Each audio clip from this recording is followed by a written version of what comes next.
بسم الله يبارك. أعوذ بالله من الشيطان الرجيم. بسم الله الرحمن الرحيم. اللهم صل على سيدنا محمد نبي الأمي وعلى آله وصحبه وسلم تسليما كثيرا. Ben kanto gras kun hazama hamme belden nin konton contrôle am halsarin contrôle mun sumo hadi anna contrôle di kila bundin kelma a konton bunya contrôle fama jugo contrôle mul bisiti kono anna mul bisiti ko kan nya tun kunna be kila bundin kelma belden nin konton na afa be ko assalam wa rahmatullahi ta'ala wa barakatuh. خاصة الحاج محمد فودي حيدرا با كونتنا هبا فودي حيدرا نكونترول خال شرم بسلامة أتو بيبي نسيتين كونو كلا بندين كيل بابل دين كونتنا ولا هنا كنترول دي na halifo ma me masurba ba kontona nya controla amaligo controla a konton hadingar konton hamaringar konton habiro be konton ana control kolla contrôle mum halsarin contrôle mum sumo hadi kola minna contrôle halsara haldi karamba bema karamba ya contrôle anengulu num bahaya contrôle wala hanna contrôle di jaha bema na hakilim pa hakilin ya contrôle barinya contrôle misinya contrôle kola mohomo nabi nasiti kono mkata muslimoti barin muslimiya hannu mun na kafu na contrôle halsarin bisila beledin na kafrema Muhammad ni bina la nyinda mela bi bina la mela sini bina la mela hanjan lum min nadia ta tala kanga nyinga tu Muhammad ni halame wakati sango sang ba fali yanko assalamu alaikum wa rahmatullahi ta'ala wa barakatuh. Balanyalu minala nanna wal hada kontine don mu suratul isra aya binani aninani katarabi na kemo bulu na alfa nima na lonaba الشيخ الأستاذ العالم العلامة المفسر الجليل أستاذ كان جراجراشي كما تعرفون كما الحالة نعملنا نقول من أن والحدا كنتنا لا بأفان تفسير ممكن بنكن تدرس كنا لجان أمين نا على جنسنتا استغسي مجموعة بمحابل دين كنتم تفسير القرآن مجموعة تفسير القرآن كنتم كتر بمجموعة كتابنا ميمون بيتو مدانو آسيا بابل دين كنتم بنيا كنترولا فمجيكو كنترولا بي نقول هذا إن شاء الله تعالى سورة الإسراء كلها آية بيناني أنناني بعدم تنو النبي إن شاء الله بافرنا كرمو نكو تفضلوا أيها الشيخ. Okay, al-misrala ila fundunu mala. Bekafo be kontonna ila kontrol inna hafo be yanko assalamu alaikum wa rahmatullahi wa barakatuhu. Talibu lumudoro hananari hana wala hadatu sagi karamo holla dinyo kono anila ya maro. Be ala tarala masaba masa kallanke bena la mun fala anin baro alma halsala abaro kumo ben tawfiqo ma baro halsala bijudihi wa mannihi wa karamihi. أستغفر الله الذي لا إله إلا هو الحي القيوم وأتوب إليه. اللهم صل على سيدنا محمد النبي الأمي وعلى آله وصحبه وسلم. اللهم ربنا آمنا بما أنزلت واتبعنا رسولك فاكتبنا مع الشاهدين. واتقوا الله ويعلمكم الله والله بكل شيء عليم. لا إله إلا الله فاستجيب لنا لا إله إلا الله لا تزيغ قلوبنا لا إله إلا الله وتطهر ذنوبنا. وبياك أنجلنا وبياك نزل ما محمد وما كان محمد وعملوا بما نزل على محمد رسول الله صلى الله عليه وسلم. اللهم إنك عفو وتحب العفو فاعف عنا يا ربي. أو تغيمرون بالله يا الله يا الشيطان gille seitani yogo yemma ma gille seitani dabara bure maha الرجيم gira wara fogani malankai fogani malatu fogani الله نعم دنجران دام منسود بسم الله قال اركبوا فيها بسم الله منجريها ومرسيها الرحمن قل أدعو الله أو أدعو الرحمن الرحيم إنه من سليمان وإنه بسم الله الرحمن الرحيم يا مدام تلا بيناني أن الناني وجاء قراءة القرآن أتلا هدالي أكو محمد با نيها القرآن ينكرن كتاب من نانيا هجي ماتي نيها ينكرن جعلنا جعلنا حجابا nse hijabu oke nse hijaburu ke بينك itafanga tema وبين الذين anu mu hodu tema لا يؤمنون mulu man la alqur'ano la yuminuna mulu man la bil akhirati بالآخرة algamo la مستورا nsi sutura mai imije ila kuja ko kilingi me sima inyabe ayo nyina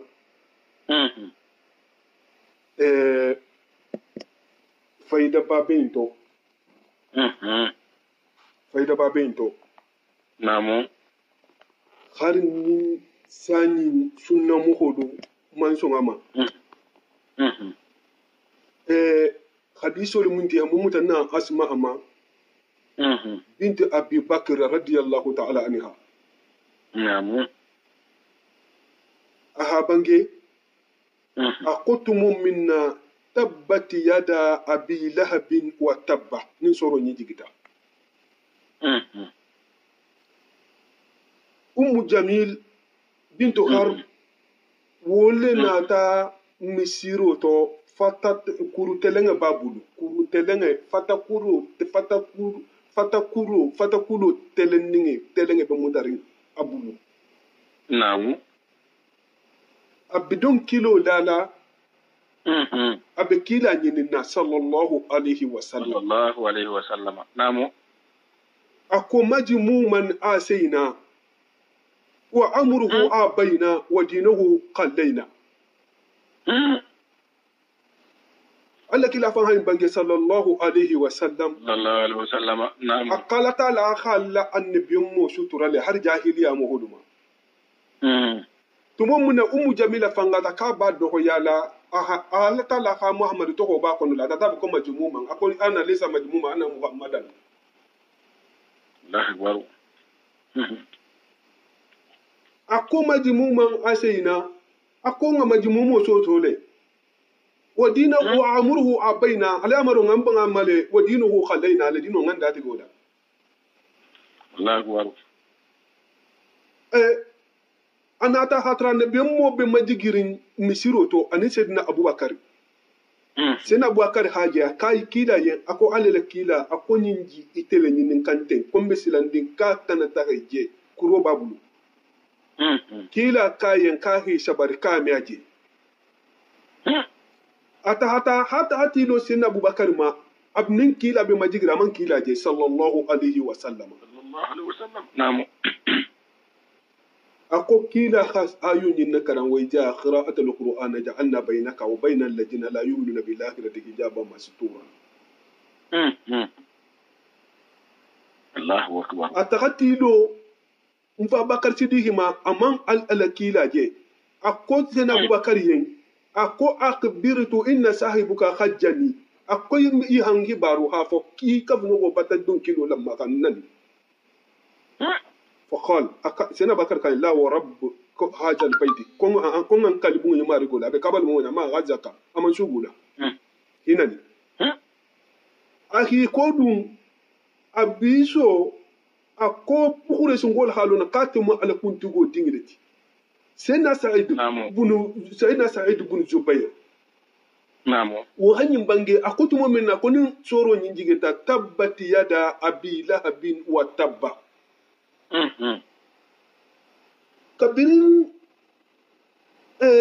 kabirin tsoro in jigita a ba da habila muso nata annabiyan mu kan katara anin sai na buwa karbe misiro to senna abubakar kayen kila ye akafo komme ta ka lebemba akana na ije abi torola le abikuro babulu kila kayen ka menje ka lebennati ata hata tilo senna abubakar ma konga me ki ka funyo kanna ni sugoto akayen kanne ma sugula amma ahilu aman kila jasa gitako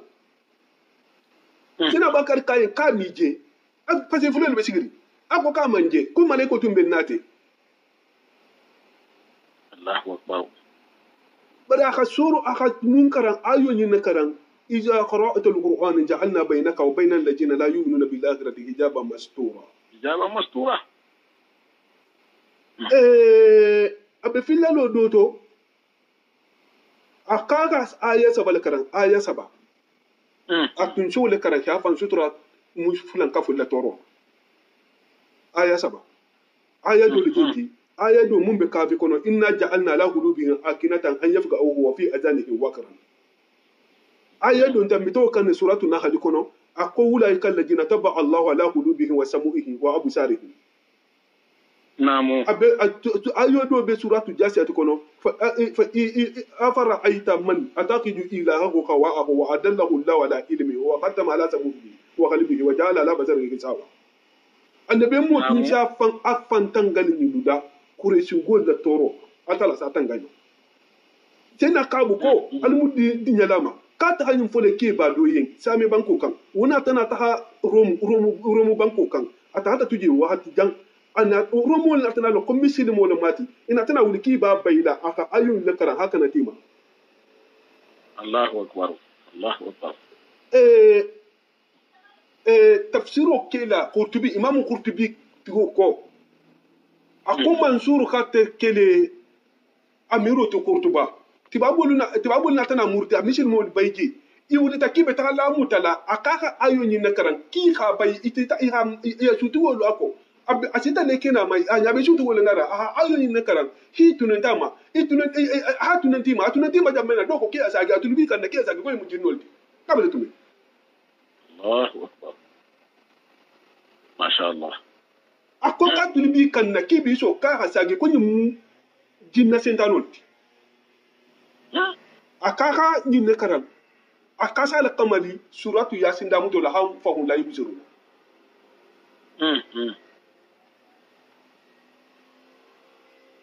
namu abesirato kono la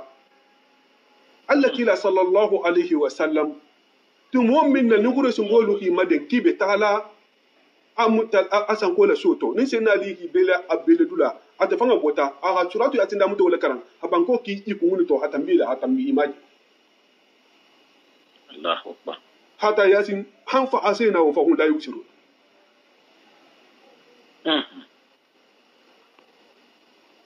har nim bi sunna mo holu man sungama barkila kentu zakil sallallahu wali fanke sunna mo hotike asufanya kila kinake sallallahu alayhi wa alihi wasallam namu nyinda jandi nak matide imamu Qurtubi la tayinta ala tafsiru kullu tigi mo ba ni naji la sa Qurtubi la tafsiru kullu abiji Allahu akbar dangala moti ako lolu ayo ni fasari munna lolu ha afasari munna hafo ni alata ni mogo kha ni ihal qur'ano karan kafiro mudu senanari khana al qur'ano da me bari imena fayda nyinin kamma imna tanala me tentunne bari imanna fayda nyinin kamma ulu ame wulu nafa lolu ko ka ko to modati ame wulu nafa wulu altala fanga la hawulu sonde me kunna biti arano kawando nya ime fahamu wumu ko fana ngasiya so fana kele qatada la bangeli doti ayu ni fasaro namu qatada ni Abdullah ibn Abbas tin Abdullah ibn Abbas radiyallahu ta'ala anhuma wala talibi ba dole bare mo wala mu akamun na lo alquran tafsiru la bara ajam fata ko le betigi namu wala ta tafsir ke la mun se kuma la kuma ko man shi akata da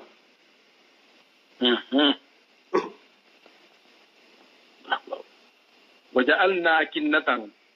atala hadali akaka takun fengele biti wolu ala qulubihim على قلوبهم son de me kunna نعم نعم wala ka wa hafa أن wala يفقهوه ki kana faham ووقرا aka sokoran fana bula في آذانهم itulu sokolda mun sa ke kutunna kuma be dunje نعم ويا ذكرت ربك ni ka imarigo doronna ko ila ko finko yi ka imarigo doronna la ko finko mo ko yubiyen في القرآن alqur'anu kono la وحده adron ولو isi ko dila على أدبارهم iko mo mafan isa tigato الله أكبر نعم isa tigato borlati imeso ala mela pata se talibu ila ilun dafi ha soma نعم hansini sa woma kawandila me balo bo dare mo min ni anda fe ha to nyamuta ni akabando labata se kumu wakoto sini sa woma mo ko mun ta fe ha to nyamuta ibe kawando labata la kumu wakoto parce que mu be fola wo mande akidwe نعم نحن atala hadali akate altala أعلم koda tella londo sa wata بما fenge sabu ma يستمعون ibele mero kela به kum minna inte le mero kela ha ko fi sa famu so de ibale wala kum min kamala halu نعم إذ idal niti tumo min يستمعون إليك ni bi tulo loli karan kangala intala me ka fi sa famu de ibale me kam mun kamma ata londo sa wato mane to lente ya rodrono mu anu mana kuma وإجهم ita jele tumo min ni ibe karan na isa kai telu نجوى ibi onje fangala ibi onje la ita hay ko dinya di ko dinya ita ko di ko ibe da ko ta kuma إذ يقول الظالمون tumo min nin jalimo ko ile no honje kumo to ile no honje woto إن تتبعون ko di sai bo yin to bulare mo ko ten إلا رجلا ko ke ba مسحورا ha mun korde jinno le fanga jafaade jinno le fanga nyaay mano أكبر jinno le انظر kul atala ahadali subhanahu wa ta'ala atala hadali انظر ako muhammadu ba la saharo kede كيف ضربوا الأمثال inya hamisalo la nyamin naten inya hamisa de la ke nyamin naten لك ima doli biso ko doli biso ko mo ko te tigo limiti doli biso ko kumfe ko mala limiti doli biso ko don kili la limiti doli biso ki fundo tanyama be bita fola ni kenya ta de فضلوا ko di filitale ni lu filitale ko ولا يستطيعون سبيلا imesi lo le bone fanyendi ifile ngola imesi lo le bone fanyendi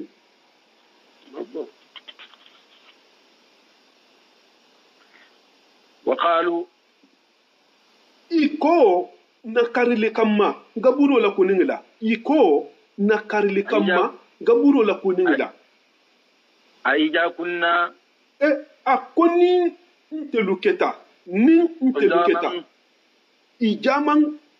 kudoti mfakata nketa kudoti ورفاتا anin kudu koto mun monyongota hake bankoti أئنا afontelitu لمبعوثون mbe kuninale tu خلقا hake dafenti جديدا dafen kuto wose ke kawo kubati الله أكبر wose ke kawo kubati ويكاكو ياري تولنيارا قل akala hadali ako muhammadu ba bange afoyen ko كونوا alikane ke bankoti de aluke حجارة kutumuti nalfata أو حديدا non dala ke ne go fangati أو خلقا non dala ke dafen kutanti مما fento dafen lito يكبر mun na ko kunga bun في صدوركم alison de meto فسيقولون ala tala na ka buto felu menna ako ala wuli wodumo atala be buji Israfil ya marle dum menna ko aka buto fe wolumo alcesagi alula da madinya wolumo alcesagi alla da madinya to ay ko albe kilina ikata la hadan ya men fa sayaquluna wodum wala isafo man yu'iduna ko dum benna kende yala tugun kulillagi kul atala hadali muhammadu ba fuyen ko ijabi afuyen ko allagi man sel ba la sagira tugun fatarakum mun ngalu dala folo mun ngalu da malu ko fento wonya wala ba lu tolirin la wulila tena dila folo la hagole ada masagoti namu fatarakum mun ngalu la folo wala ba la wulila awwala marratin sinya folo nam ba wo ha fen masagi fen da muto la hagole masagoti namu wo misalo bentelia ni mobility nyata je sa tobe ba hante mambe bu tobe no me ala bono Allah akbar fa sayunqiduna ru'usahum ni o fo ye kaje bi kun kan ha fitifiti ni mo yiba nako saji bi kun fitifiti la anti ni so okay ite me kuma la do ba kun to do na do ba nyama kata do ba be kul kila Allah akbar wa yaquluna ibizo mata tolente ya kamma inte londi ni na de tolente ya kamma mata huwa ko gaburo do me kunina to majama na hatare betto nyalala gaburo me kan abe kunina to majama kul atala hadali muhammadu ba afoyen ko abangi afoyen ko asa kumando ni ala hala nyini an yakuna qariban gaburo la kunu hakke wa tutu ninti gaburo la kuningo amanjang haral man horto na lu wulita dum menna mo dum menna adama dingi be wulila gaburo kono yawma yad'ukum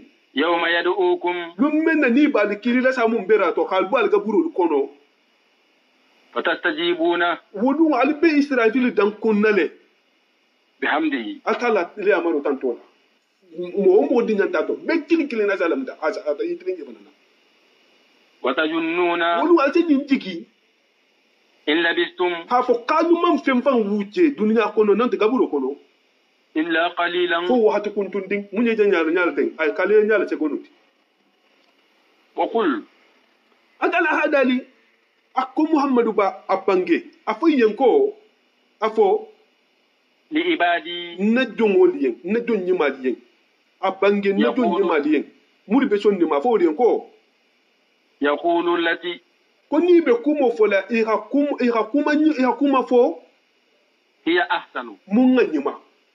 mun mo kurungu ko mata kana jabe kuma kurungu la ita hakuma nyima fa sa fahamu misilimo manke na nirlati misilimo manke dankarilati misilimo manke mo baylati misilimo se mo holu masusale khadino le nyayi tida misilimo mem mo kuma jawfo moma ite kunego ite kafiro ite bo ite fongo ite dunde dana ite bota dana misilime kantoti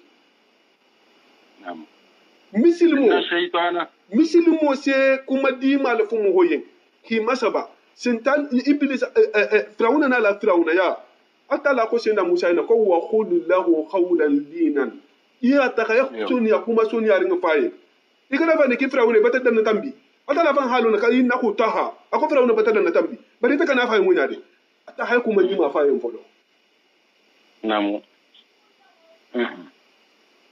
taha iya kuma ni ma faye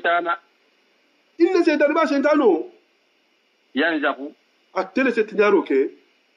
bainahum mohodu tema ni ya kuma jawo fomo ya fa na sata sara ai ke keloti nam inna shaytanu mun na kuma jafo kai yen kana aduwan ko ni shaytanu fanga mu jahulati koto man il insani mo ni yen kabirin bin ba adama fanga shaytanu jawo ya ndamunta mubinan mun be lanken mari no da man kurade ni ada kita kana ti tan koto lam namu rabbukum atala hadali alumari abele ikiko ni muholu ko le jang ntelu dunse mfam bono shentano le jaho ya mbulu nyali don sente le kisino sentano le jago ya nyuma marigo apele ko mu ko le fo se atala natana dalla rabbukum kanu marigo namu alamu atele le londo sawata bikum atelu adama diguduma namu iyasha naka kiso le nyini munyen yarhamkum ase hinna wudula ase hinna dula aw iyasha wani jote ati wasu tubi dan sa ya be silama namu namu aw iyasha du wonte na tata ya hankato la tiga mo mun fanan ma asewo fanan duka asewo fanan ya hankata atsa ya kola bari satra man tubo tigo ma tubo tu kafiri akono han sai ya ka sama almun kisilama amin allah ya rabbi wama arsalnaka mite muhammadu baki alaihim mogo yuduma wakilan afo ke hani forose hina dun dino to ko en ki akila lati num mum barata barani malan jo sara num ni so fana tu ja binote namu tigi dol ko ayu ni na da qabla al amr bil qital tan ya maro be kala kelo la nam wa rabbuka imarugo mun yi yamarikan konni moome atala moome kuma fo ala yen imarugo muhammadu ba alamu atele la londo be dino la tele khal ko londo ke biman mo khodu la fenga be la londo ba tele bulu fi samawati mun kasabu na be sanga to be londo be ala de bulu wal ard fengo fe na bango ka be londo be al sabatin ala de bulu asse mo wole khere ala londo da akala nyini munya ala khala fananto ala halo mun kasabu la nyini ye namu tigi wala faddalna ba'da an-nabiyina Allah ta'ala hadali akateka annabiyan mo dolu fisa mante yale ala ba'din doluma khere ko dola amma mun ke doyen annabiyan mo lu fangato aha do fisa mante ya ku dola amma wo ke doyen iko ko sen na Musa anu dalita anu annabiyan mu man kuma ban ko kan ko sen na Musa sen na Ibrahima aho ka teroti terin ta tala la sangato terin ta la duwoto na man ke Ibrahima ti a Muhammadu ba ke akanu teti ahli sirawo kaye ananu ma ke mo yen janin kila be abagal kila amma ke mo yen kila ta tambo ko la nam wa ataina dauda fanan agala hada ka fanan so zaburan kitabo le sawu mako jabura atala hawo dile senna dauda ma daud jabura atala ha tawrata di senna dauda ma tawrata ahadama soro keme soro bilulu mumbe jabura kono soro keme soro bilulu wole be jabura kono bari arano mu kitabu la kuntu golti tawreta soro be to sutuma ani jaja ana suru la ilaha kan sutu kan bara mu me mu jamanti duwale mu anni khalalo anin kharamo farlan tato nanin tato kitin tato ka wando mu duwa khalalo kharamo woni be jabura kono bar kitin tije namo ata ta annabi mu cholo ku dola ado satra amman annabi do shoyna hado so ku dola amman do shola bar habele de hadimo kilima o keto kila sallallahu alaihi wasallam نعم يا قل تلا هدالي محمد بابانجي أفينكو تدعو لجينا ألو فين لوكيلي ألو الله جلنا لوكيلي ده جامتم ألو كمولو ما كالا لميتي ألا منكم فيكما كالا لميتي ألي كيلي ده من دونه هل تجي نعم فلا يملكون والمن مرة لو كالنو كشف الدر من تركو دون رولا أنكم خابالك لا تالكم ولا تحويلا أبناء بالكم فانا حالا دافن كتنكم نعم أولئك الذين alje fe mulu fanga batu kan wonya أولئك الذين فين هو مulu taduna alje mulu batu kan يبتغون wol fanga tinjini ndoke إلى ربهم akay mari gol kan يبتغون الوسيلة wol se yelen na ngini ise bar nyima ke إلى ربهم akay mari gol kan ande mulu batu kan wonya wol fanga alale batu mo mulu ba tena isa batu kan seda isa ako dunya fanga mu ako dunya anaji harbu mu amma so adoda ako dunya bele ko ba kan tegela ako ma si bulloto ko fenni mo kante la jari ni bota lu men jani be sile da ma so ma kinti do asa dina mu do jari أيهم أقرب it riya mun batu la sila ni tel batu la do nga sutu altala نعم ويرجون رحمته dombe atala ne mo jigirin itel fu doto mun je male ko batu ويخافون أجابه dombe silandin ala la ya hankato na sai na yi saba sai na ujeru ba malaiko duba itelni wol fanga do to ala lete jolu itelni ala nya yombe atala ne mo jigirin itelni wol to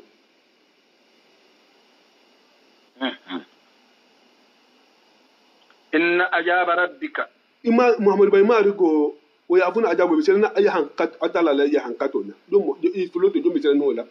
inna ajaba rabbaka marigo la ya hankato كان woketa محجورا tatanga fenne tire mo kay fana tangoma yo o fo yende algama ya hankato mo kay fana tangoma de dunya jam mo watarati diya nya wonya dindu jano mai tinyi nada نعم وإن من قرية saten te kerin mun shi ban ala ne be mo dumma إلا نحن fonte altala مهلكوها nasate wo halagi iri ban sabula ila ne be mo ma قبل يوم القيامة kana algama do be sila wo fo yende أو مؤجبوها nu wanda nga ya hankata dole ka mun manke fonyo le ya hankata ga mandu ku jar jaro ti sabe masalan annabe mo hana na rasate kono mo ho woli mutaki donya hakelo kije أجابا ya hankata la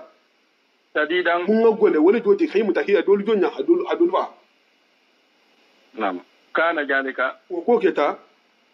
مستورا safe fenneti في الكتاب lawul mahfuz kono wonte bayila de afu makkan gole ni hakiltu نعم وما منعنا الرسول وما منعنا yo njina la ayo mun kan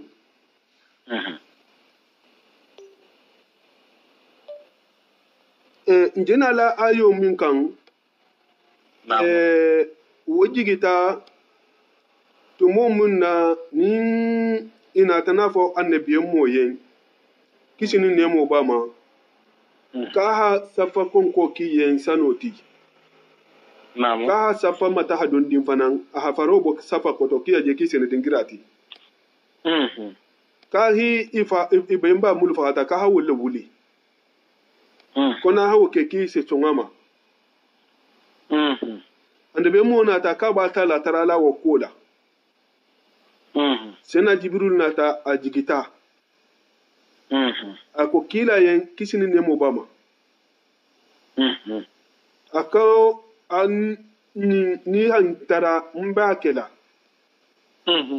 bari ni la mo holu takati bambi halagila ni wonte irati nya habule ko te mundi hi hason kabrin yin fota yen akwa banta son ka sebule ko parce que atbe nugula me yarin na kawo ko na tatoma ne son bari atala nya mun dali ikanta hi ban ba ikanta gole ya ta halagi kabra ko ka se mun dimbulai ko ikanta halagi ibe kana ban atala ya hankata golin la sinya kilin kabra son to ma ayu nyin na ta wutu mode atala hadali o ma mana ana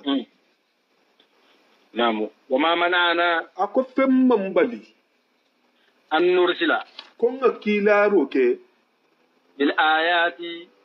dalilo la kawa kola iki hammun fo nana be moye femma tum manna de إلا أن كذب الأولون fo mo ko folo mulo ha no tara ila annabi moduma wulu ha ako soso akerin kola mo folo mulha ake ulha akko soso akerin kola i hala gita bete mafana biha ama nam wa atayna samuda a dalilo do mindi samuda ngodu ultatale sen na salu kan ki me sungama ko fonni nyogo mo muso boti yen nyogo mo jibo boti yen konkoto ibe nyala nyogo mo fana ngabo be ano ko nyogo mo yintun te jango nyogo mo bote je ile nyogo mo fanga tanse bo nyogo mo kilinga ta ke nyogo mo kungabu ani te mungu ya sem mo ka buitati ne ma nyogo mo sifa ji nyala kan ta busan kikila nyogo mo dodum namu nyogo mo kilinga no ni ka bo asate be sam amifa Allahu munna dana kile ka ko disile na hiye lo jema kilin se ko ni jemi ti loko ata na dana jemi ngata ni de nyogo mo tilikilin ko to tilikili telvana itele du ko kana nyogo mo ti mo me ka kala fili tama yo itati bangoma ata la tilisa ba hole balu kabiri hiba nyogo mo ma ya nyogo mo fa ile nyogo mo fa tilisa ba hole balu ata la ko ka hawo ita mo dan bolu sole nyogo mo la mo bushira tan mubusira tan na mubusira tan kwale kaza wa atayna samuda na mubusira tan yo geto amanke nu hunto badala mu ika triata biha nyogo mo iha nyogo mo begotige ya nyogo mo begotige hava ma nursilu atala hadali akunto dum manne kawa koti ma nursilu manna tindirke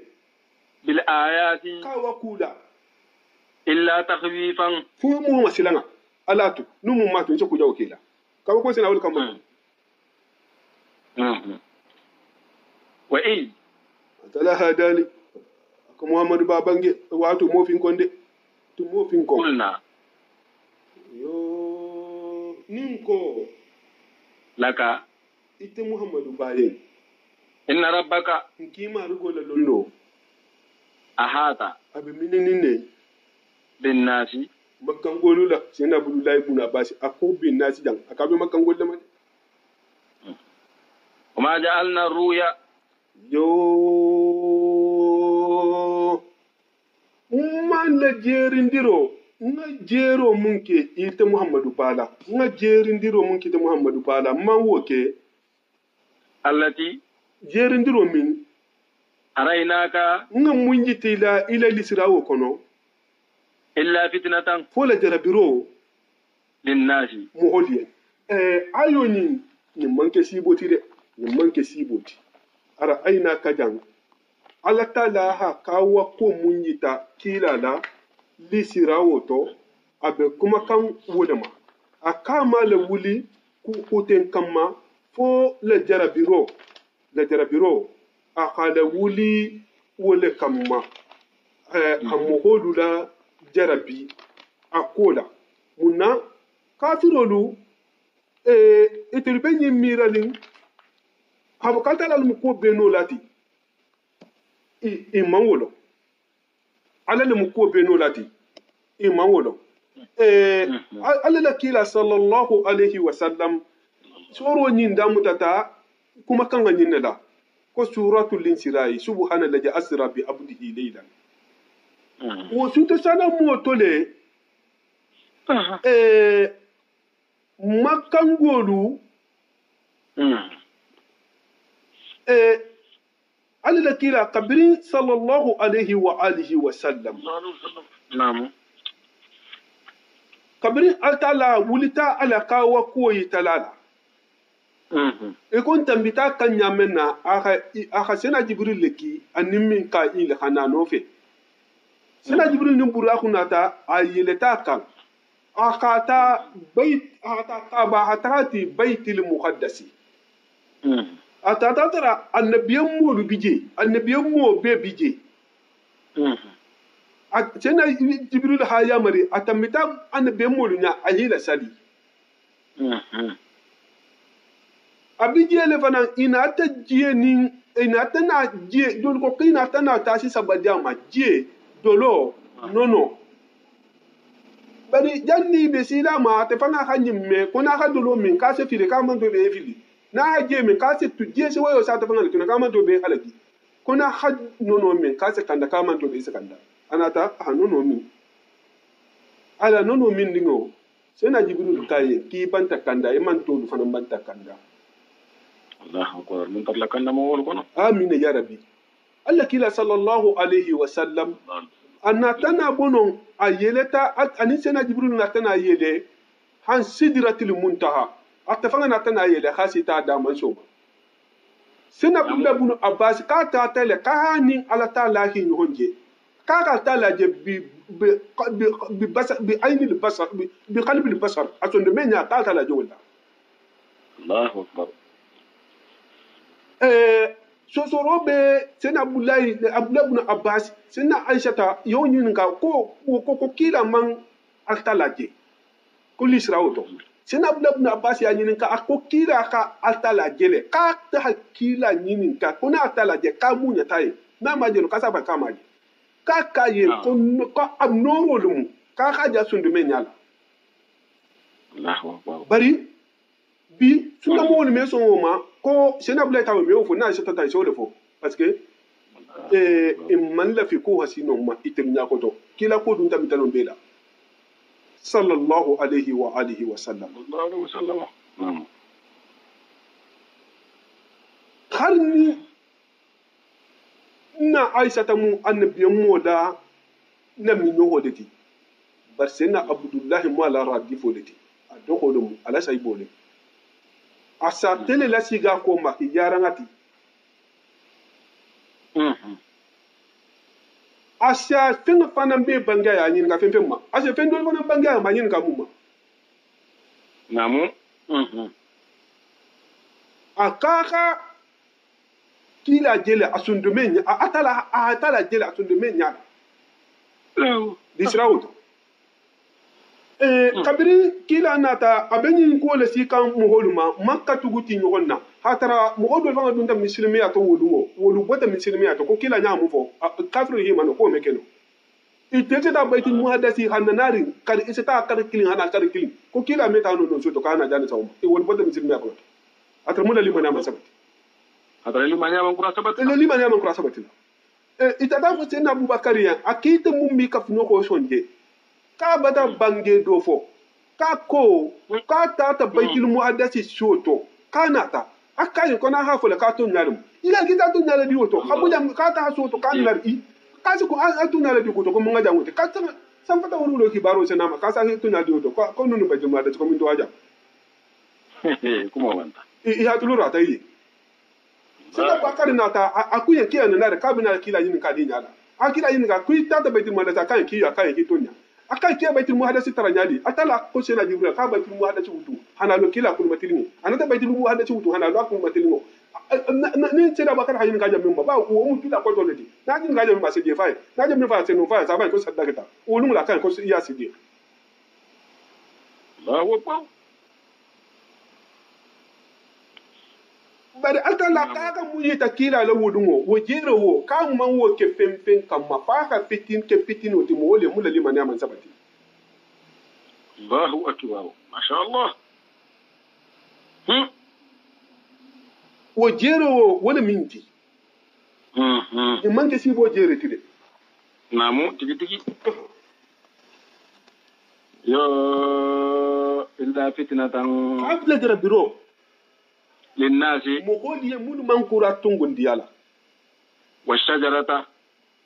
يرو فنان كو بون يالكو الملعونة يردان كاتو من نكومو نيغا فوي كيتي جهنم يتيلا يا جهنم يرو من تراجي وكو فنان مقول فتنه ونالي دولكو ko sajaratu maunata nyin mumundi yiro fagante dankarinde adumu lalle bi dankarin ko kinaya tolum dole ko ko yiro ko be dankari bari itelu mu itelu trompe ko yiro me fani dugu jarin ka ko fata kulu ko ta se yiro jalle bumbe yiro bolano ko muhammad nyam kila nyam bange ko mekeno atala lan no yina tawla atala fa'alu ma yuridu aba jahali ani abdullah ibn jabu ara wolu ba we sharabu kan me kure shingol yamani ngol la kan to ni ha me ko zahum womu yirileti womu tamare mungoleti anu no military isa ko ko jaho bari yamani ngol la kanada ako iko kila nya kuma mun foten sabe ka do ko no ki be mo ko jaho ko ni molo ki na no ni tamareti awo ki nyonto ko ki ha do mo ke ki jaho no ko jaho ko na bi misla na inela bara amanna wule fenkama fo fitino ha tambi mo fili dingulu hawulu la fili kanna mo hodo hawulu kanda ta'amul asimi inna sadrata zaqumi ta'amul asimi akala hole dale dingira do to ako jakumu yiro ko jiri bintu la balole wala hake kaya akile ko sadratu malukuna to yiri dan kato sabi dan kato te yiro mundo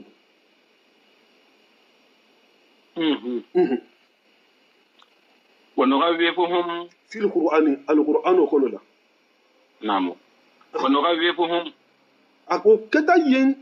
kan yo fitnatan o kata fitno ti lahum yen unu alifuhum hima silam fanan ala نعم فما يجدهم bari masilanga mun keta kila la disirawo kuma kan nyinna anin jahumu yiro la falin jahannama la silo tema wo kuma la khibaro la tema wo man kafiru jidi pempenna illa tughyanan fo dana tambuko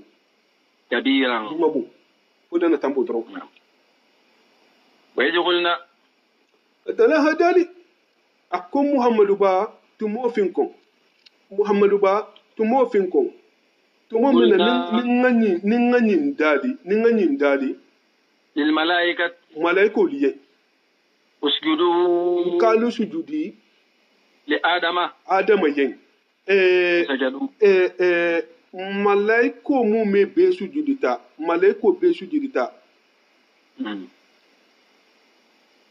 fasajadu ibe sujudita li adama yen ila iblisa fo iblisa ayunyin akuma kanga bata masagin sayin alqur'ano kono bari asenamun kamma namu kana te fatamboro ke kunna diala annun kunna buwa namu annun kunna diya baro annun kunna buwa baro namu nsenyi longa po ko bimba adama numu ngalo ako kibata kunna diya numu ngalo ibilisa ko kibata kunna buwa wala hake ala kumo sena wato mu me bela dendingo ayita fana hajbawo ila ayo fana shaman bin ni so tokki ala ka fo ko katala na nema dumarin wala be kunna deliye ala ya hankata dumarin be kunna boliye ibilisa atella khiso sena asenale alquran kono wato mu me bela dendingo ala tala ka asanati hala wuli takasin diro le kamma namu kabri tubo minna altala khanyin dali malaiko liyen ka be khalifo dala khabula banko kan i kayen kuni se da fendo bulaje mun shana tinyaro ke altala hayin dali ka ta hafello malaiko luma mullo namu wo kula na tanna alla da be ba adama la long fengelu to la mu mebe ana bena fengi ni to ko lu yita malaiko lula ana tana ya marloke ko mbe ba adama khanyin fo malaiko liye ko malaiko lu khala long fengi ni to ko lula malaiko lu ko subhanaka la ilma lana illa ma allamtana iko senya be alayen londin tambulu marugo fi hanna lon munna wodu mulatana ko ambi badama ye komba woto kata malaikul le lon fengelu tokola ambi badama natana malaikul le lon fengelu tokola kabiru wo keta ambi badama natana la bankar mogo leti malaikul ye mo kar mo ko bunya julo bilale namu wala hakki karamba ya ngodu misarano wallahi mo kar mo ko le julo bilale mo kar mo ko le bunya julo le bila sena ali ko kate mo gole la jonti mun ngala lon arfu kilina dino to Allahu akbar masha Allah altala kabiri bin bada mala banta kar mo goti malaiko liyen wodumo abunya ketima wajiboti atala hay abunya wajibe ma horumo wajibe ma hiya markiya sujudi ayen namu tiki wodumo le ina tana sujudi ayen fasaro kela do sa ko sujudu tahiyati ko kontro sujudu lemu bar tumando kontro sujudu nyin togo le bunya ti nyala non to sujudu le fa kata da mai namu sujudu se ke so soroti le ni ala mafo ni altala ko ka sujudu ni man sujudu le muso soroti shata abede ko nya sujudu mun kela haytilin qabala sujudu de kela kaba yende bar ni mum mai tilin qabala ko da tan yele man so tilin na la sujudu bata la soso تجي ولا هي بلسا كنا بوا ما شاء الله صدقت والله سجودو اكو قيا سجودي كنت دي سجودو لا سجودو كولا مولا تبع مسلين كنت يخي فما دي موي كي سجودي تاي ني لا وكلا كيف ما دي موي انا سجودو اي ديفرنس دو بالا نعم سجودو اتلا لا امرو كولا بيسك على لين ولا كلا مول فتام صلى الله عليه وسلم صلى الله عليه وسلم برنا تلا هم يا مرhala wo se sujudo e ke wenne namu sena yaquba na dingin sujudo ta sena yusuf yenne iyo bar wahayole ani be mo la subo mo wahayolti andala malekul ya mare ki ga sujudi adama yen i sujudi ta yen fana bari mun ngasa ba ma ala karmo ko ya ila karmo ya ama wala hasabam kabra ka takar mo godi wodu mole Allah kayen kiye kiya sujudi ay Allahu akbar masha Allah katanya banje no wa yajulna atala hadali aku muhammadu ba tumo fin kon tumo min nan ko il malaikat malaiko liyen usjudu kanu sujudi ya adama yen fasajadu ibe sujudi ta illa iblisa tele hiban qala ako asjudu afonde se sujudi ba liman da fin yen khalaqta ihamunda finan habu bodu sereto qala iblisa ko araitaka akonna londe afi hayin ko jinyadi nda londe hajal lagi ninna mu hoti ba karramta iha munna ko la fisa manteya alayya nde mahi ko ko ngasu judaye nda dunga bitati yande munda tala la in aqartani awangan kali ila man si ala tala ni kan te si maya ila yawmil qiyamah hal jamalo lu sini lahtanikanna jurriyatahu insabun so bi halagi illa qalilan fodondi fodondi fi lawna do wala muntar law ko inshallah qala adala adali ijhab amba bonna sanga to jan nonde bo aljanna kono man tabiyaka iya ta dunya mo khalo ko tan nimbutu fe folo minhum adama bon solto fa inna jahannama ta jazaa'ukum wani minu sarati jazaa'an bari sarana moti mawfuran mun be kamalle almun gislaw mun kisira mo mari mo sa ta kala kala jama'a mo oti amina wastafjiz man mo ko be la wami mo la silang istatata ni ce mu mano minhum toje bisautika ila don kili da kan Allah annila ala soso kan adu yima kili ala nono ala soso nono be kan ko ne sano isa hibula bela wajilib yigala juwa bamiro ke alayhim hakai no fe bi khaylika ila sutugola warajilika anila sinta hamalan ha anyaki na ayato tika iki washarikuhum ikafu noya bil amwali na fulu nyini ndulal to na haram na fulu nyini haram na fulu dia yen iriba na fulu lu yibula dondro la yiba asara la bu en kandi na fulu lu dukkan na fulu lu أكبر في الأموال والأولاد anin dingilu fanga jati anin dingilu ikiko janka dingilu ni wonte ke mu nga muso futu aka muso futu aka bula kun sabola asa gida la sagila mo ko ta mafutu aka funu haje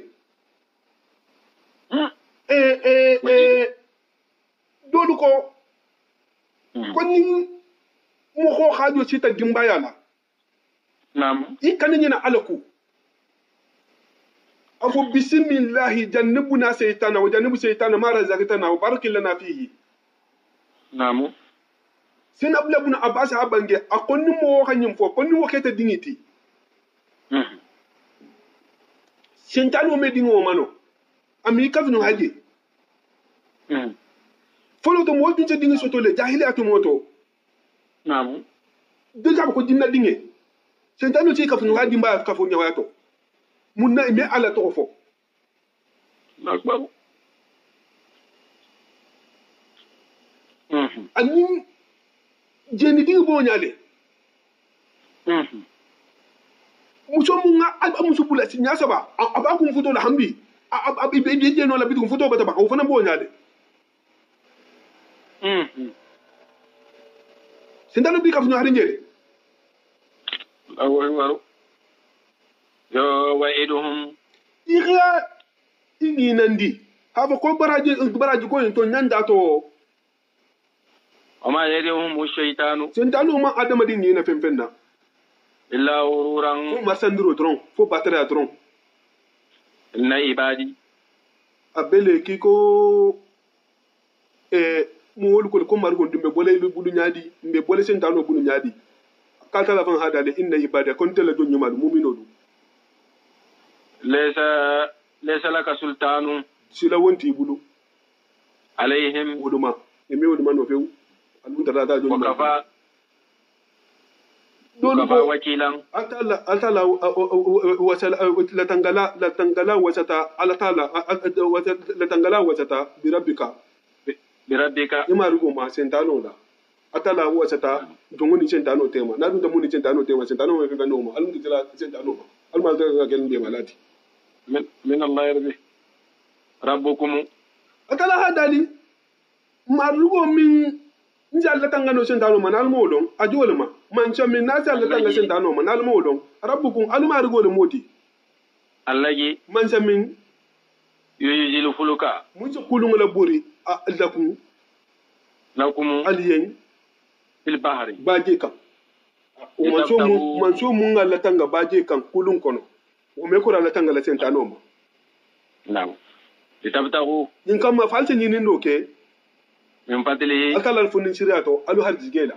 albe wa islamu dula ta dula albe Allah marta ni sili tala alu digo ko te fenga mutala albe ji te fenga mutala albe mutala albe hajo kala je kan kulungu ne kulungu je ba kan nari ye batongo do jay tiyen tunya fengo fenase do nota batongo se do nota beti fengo fenase do nota batongo se do nota beti je kan won kawo ku ba ta tala kawo ko ودو ميجي كان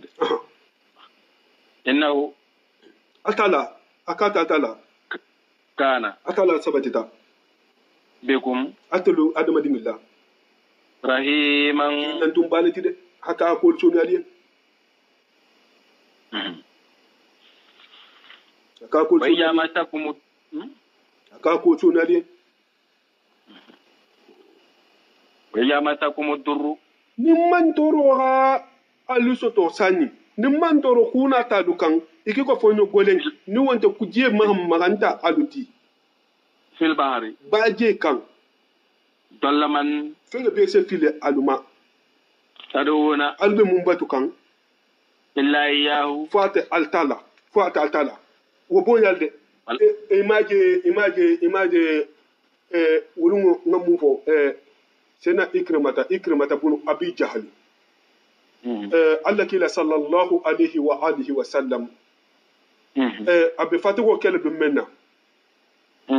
ayine bange a mo tane to di say boduma ko ni dunta makka har wol dunta kaba kono ko yifa ikrimata tumbato abu jahal din folo ahibori kabraje ye kuno kila na sai mun matem few ahibora asate wula abe bakan ime ta hakan fonyo na ta hakulun ma kulun jibala ko fa akila su ala la kilin bahaya Allahu akbar be ko la ilaha illallah ako ka akila su ko dum mundi ikan ka ta la kilin bahaya ko ya bubakan jam aw ka ta jibol kan wol matengo akumba woto ko nu hadara ko to nyal mu koti ka batata la allah kan da akila su kala ka tambide ko na tambita ka bisa gila ko to ka ta su muhammad Allahu akbar akunne dia nyal genti itambita bako asaita kulungu tatu asagako akbar dana bina da kila hamolu kidafoye kika na fa habiton ko fa ro mambo ka bida tubi ko bar kana da kamo kana fa na nyala ko ne fa ko ne mu ta wante na ni ka se kendo do ko na ro meti ta wante ma la gwaro ulum la baja hali kila atungu la anano la saybul bulla parce adin bata micir mai kan ta fa na nyala walamma najakum tumam minna na khallakisi ila albarri hatta tintikungula alta tintikungula aratum alese tawkido nyin dabula wa kana al insanu adamadin kenketa kafuran so wala balati de afa amintum afo albata bo kulun kono albata na tintola albata nyina Allah kilim ba yala ko ndifilo mun atutuna albata nyina tala fan ko bitum ba albata si tintola afa ala limani yalla tutuba an yakhsifa bikum kanta la me faralo ke alutisayin hasiban an yakhsifa bikum kanta me faralo ke aluti janibal birri janibal barri banko bohola ha banko boho dando fara khalubula jefa banko da ta walma woli man ya balbulle aw yursila hasiban ni wonte aka fonyo ba kyali kambe mun ce berke so ta kal bungada mun ce berke so sanji malna alaikum alma fonyo min berke ni fonyo mun ce bero ta mo bungala alben alu ne fa so fonyo ci ba kyali kam la tajidu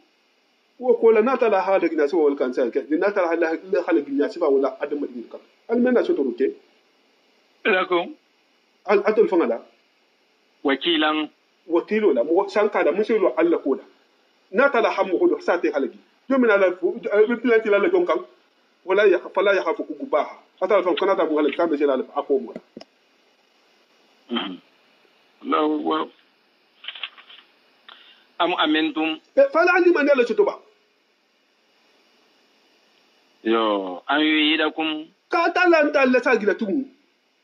fihi bawo to alu tunga atala kilma ba mun kanje nal bota buje albata sagal no ko doma ala no fa ba yagla ko fa sagal ko jitu ukhra tinja ko tay fa yursila taratan ukhra tinja ko tay fa yursila alaykum akana kilando ke alukan qasifan gole yala fena mun chalu monongo min ar-rihi fonoto fayughriqakum halak tunem bato bima tenna kafartum ala kafira mun ke sinya fonoto summa la tajidu wo ko lan mena tar totoro ke ko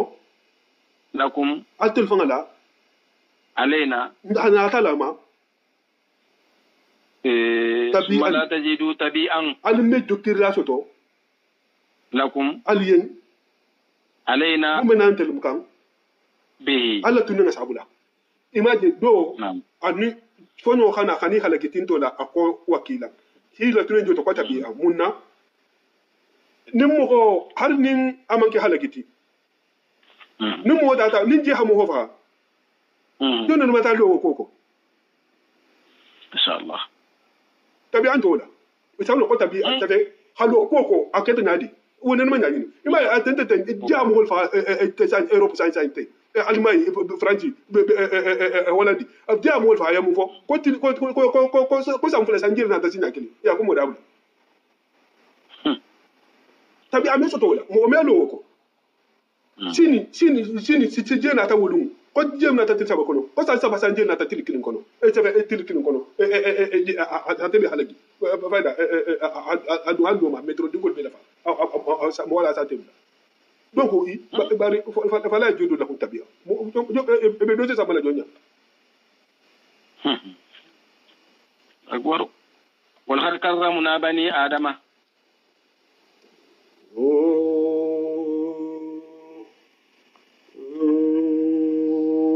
atala hadali